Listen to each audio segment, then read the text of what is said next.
Good morning, everyone. Here we are behind the scenes at your teen after a crazy weekend, I'm sure, in our homes and out of them. Today, we thought we would talk about um, this whole idea of times when we wish we could have a parenting redo. For all you golfers, my son loves mulligans when he's out playing, as he's learning how to play with my husband. So anyway, but I'm sure there are times when in the heat of the moment or you just wish you had done something differently. And I will get the ball rolling on that. In fact, a few weeks ago, one of my sons offered to make dinner, and I was quite delighted. And um, it was getting on close to the time that I thought we were going to eat. So first I started nudging him. Are we going to have dinner? Like, are you doing this? Are you doing this? And I could see from the beginning that he was getting frustrated with me. And it just kind of continued to escalate because I also had to be in the kitchen while he was cooking because I had to make something for somebody else on a specific diet. And so I just kept looking in horror at the way that he was putting this dinner together, which PS was absolutely delicious. And what I kind of turned what was really a very kind gesture on his part into a little bit of a conflict. And the good news is that we could laugh about it afterwards when I was apologizing to him about how, he did a great job and this and that. And, he also has a broken wrist. So he was cooking one-handed and that was contributing to the mess that he was making. But anyway, so that is one of my more recent times where I would have, I would have approached it quite differently, like going for a walk while he was cooking or something like that. But anyway, so that's mine. Let's see. Emily, how about you? What do you got? So I have two. The first one is work harder to keep the phone out of the bedroom because, we just did not really take that on with our older child. And then he's almost an adult now. It seems too late. And because we read on our devices as well, so it seems like so hypocritical, and teens are so good at pointing out those hypocrisies. But I do think we would all be better off if we had set firmer rules about that and stuck with them. My second one is when there is kind of an outward behavior, to react less to the behavior and really try to see the emotion behind the behavior. And that is a true work in progress. But I think so many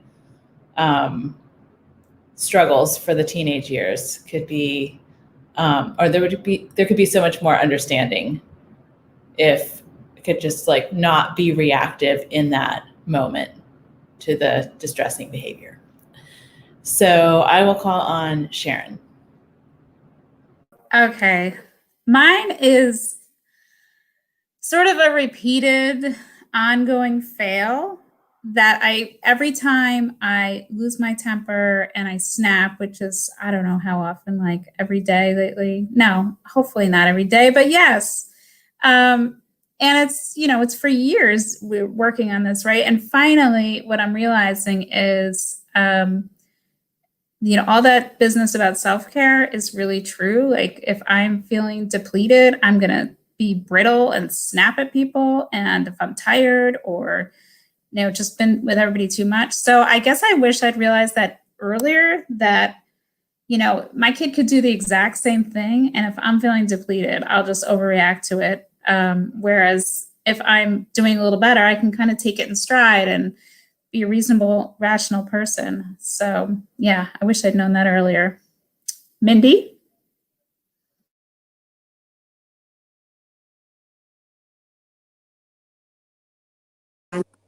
Mindy, you have to unmute. I did, yeah. Okay, there you go. Sorry about that. Anyway, I wish that I had been less stressed about my son having a few of his college friends up this summer. He needed it. I know he needed it. His friends probably needed it. They were healthy. We were healthy. I think I kind of stressed everyone out, and it turned out great. They were going to be outside most of the time. They were outside most of the time. No one got sick. And I just felt like the few days or the week leading up to that, I probably kind of ruined it for a lot of people. So that my wish would have been I'd gone back, realized they had been healthy, we had been healthy. And once they got here, it was fine, but it was certainly that anxiety before. And I regret that, so that's my regret. Try and do better as we go forward with everyone coming home for Thanksgiving. Who hasn't gone? Sue?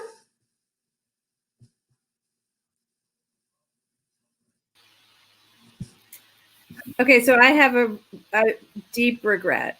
And it was, I think, only for my oldest, because I think I saw the error of my ways.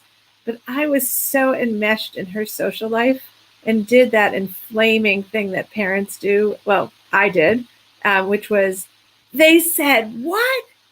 And then on top of that reaction of being like if she was a middle school girl having a middle school girl reaction, I would follow up subsequently the next day and the next day. How did it go? How did it go with that person today? And over the years, we've heard so much advice from really wonderful experts who talk about maybe we can be the de-escalators. And I think I could do it now. So I don't know what to do with that knowledge now, but I do really want to redo on that one. Okay, Jessica. All right. Hello. I don't necessarily have the greatest story, considering I don't have the greatest children or children in general. But I don't know. I think this dog story can apply to teenagers everywhere. Now that I'm living in a new house with a different dog, I one time was walking this new dog, and I'm used to my old dog, who is a bit sturdier. And has all of his working legs. And I was trying to get the dog to keep walking. I tugged a little harder than I should have because I forgot, hey, this dog isn't as sturdy as my other dog. And I knocked him over by accident and felt very bad. So I think it's important to realize every single child is different and reacts differently to different pushes and pulls. And I don't know where this metaphor is going. I'm sorry. Who has Eka gone, or am I? Okay, so Eka, you are next. I'm next. So looking back, because I'm an empty nester, looking back, I sometimes wish I actually do wish that sometimes I take in my kid's side on things. A lot, I didn't want to be that parent who said, no, your teacher's wrong, and because that happens a lot, but I wish I'd done more of that, because sometimes I think I put too much of the burden on my kids when it wasn't always them. And I guess I just didn't want to go the other way either.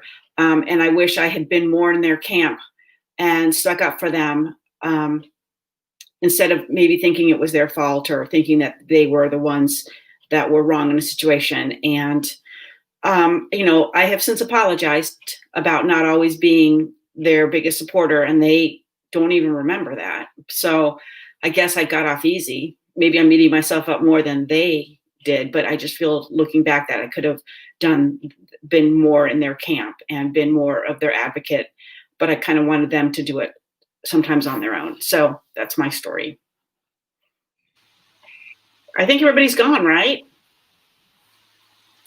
Yeah, everyone went. And I just want to point out that for the people who were couldn't correct it because it happened too long ago, it's interesting how it's not always the things that we obsess about that our kids really feel like had a negative impact, which I think happens all the time, that we're like, oh my God, I really have to make amends about that. and they have Eka's kids' reaction. So it's a really forgiving profession, parenting, mothering. Thanks everybody for being here with us, and we will see you next week.